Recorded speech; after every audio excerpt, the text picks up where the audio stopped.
அப்புறம் தம்பி அந்த ரகசியத்தை சொல்றேன்னு சொல்லவே இல்ல. நலராஜ் நாட்டு வைத்தியர்னு கேள்விப்பட்டிருப்பீங்கன்னு நினைக்கிறேன். இல்ல தம்பி, அப்படியாவது எனக்கு தெரியாது. நல்லதா போச்சு. என்னக்கா அவரை தெரியாதுன்னு சொல்லிட்டீங்க?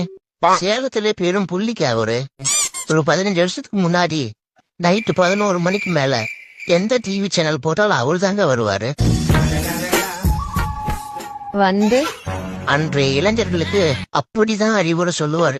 டே பேராண்டிகளா, தாத்தா கிட்ட வந்துருங்கடா, சொன்னா கேளுங்கடா, அநியாயம் பண்ணாதீங்கடா அப்படின்னு சொல்லி கதறுவாரு.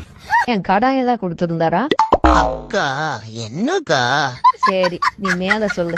அவளோட பேரன் தாங்க நானு. அப்படியா? சூத்திரத்தை சொல்ல சொல்ல நான் கிண்டிக்கிட்டே இருப்பேன். அங்க கிண்டி பழகினதான் இது. என்ன எங்க தாத்தா குளச்சிக்கலுக்கு மருந்து கொடுத்தாரு, அக்கா நீங்க மலச்சிக்கலுக்கு மருந்து கொடுக்குறீங்க. என்ன அக்கா கொடுக்குற மருந்தை சாப்பிட்டா